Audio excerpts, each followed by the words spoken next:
โอเคสวัสดีนะทุกคนสำหรับคลิปนี้จะมาสอนช่วยเพื่อนหรือว่ารับสกินฟรีนั่นเองนะทุกคนนี่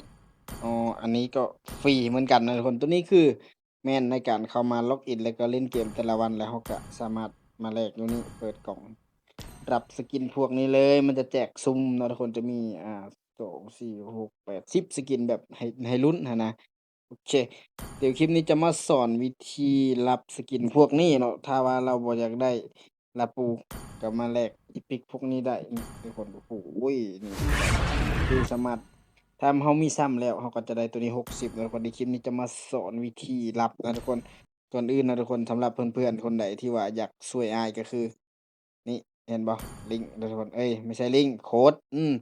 ก็คือในการเราจะช่วยเพื่อนหรือให้เพื่อนช่วยถ้าเราจะช่วยเพื่อน ให้เพื่อนน่ะส่งโคดมาให้เราแล้วเราคำมาคำว่าช่วยเหลือเพื่อนกดเข้าปุ๊บเรามากดตัวอย่างเอาโคดของเราเองปุ๊บแบบนี้แล้วเราก็มาวางปุ๊บนี่โคดจะเป็นแบบนี้แต่ว่าเราบ่สามารถช่วยเหลือตัวเองได้เพราะว่ามันต้องเป็นโคดของคนอื่นนะทุกคนถ้าเราอยากให้เพื่อนช่วยเราก็คัดลอกเอาโคดตัวนี้ฟึบนะทุกคนแล้วเราก็ไปส่งให้เพื่อนเนาะส่งทาง WhatsApp อิหยังก็ได้แล้วเพื่อนเข้าไปแล้วให้เพื่อนๆน่ะช่วยเหลือเพื่อนแบบนี้ แล้วแค่เอาโคดมาใส่นะทุกคนปุ๊บแบบนี้แต่อันนี้โคดเราตัวเองบ่สามารถใส่ได้เราต้องเอาโคดคนอื่นมาทุกคนหลังจากเราเฮ็ดช่วยเหลือกันไปเรื่อยๆเนาะเราจะมีแต้มขึ้นมานี่นะทุกคนถ้า16%ก็ได้กล่องตัวนี้เป็น45ถ้า100%เราก็จะได้สกินนะทุกคนสำหรับแต้มนะทุกคนหลังจากเรากดใส่แล้วทั้งผู้ช่วยแล้วก็ผู้ได้รับการช่วยจะได้แต้มคือกันนะทุกคน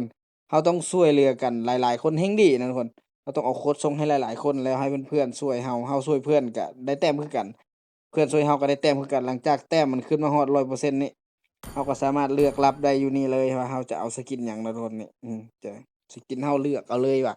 มันมีสกินลาปูนะทุกคนตัวนี้เป็นสกินอ้อมันก็สามารถซื้อได้แหละนะทุกคนคือพวก Epic i meme หมดแล้วนะทุกคนตัวพวก Roger Sanger นะทุกคนมี Hanabi Raphael จะมีประมาณนี้เลยนะทุกคน ก็คือถ้าเราอยากได้อยู่นี่เราต้องเอาโคดตัวนี้นะไปส่งให้เพื่อนเพื่อมาช่วยเหลือเราแล้วเราก็ช่วยเหลือเพื่อนนำแล้วเราจะได้แต้มไปนำกันเลยนะทุกคนก็จะมีประมาณนี้นะทุกคนก็คือภารกิจก็เนี่ยภารกิจสำหรับภารกิจตัวนี้นะนี่มันก็คือช่วยเพื่อนแล้วก็ล็อกอินแล้วก็เล่นแต่ละมื้อเนาะ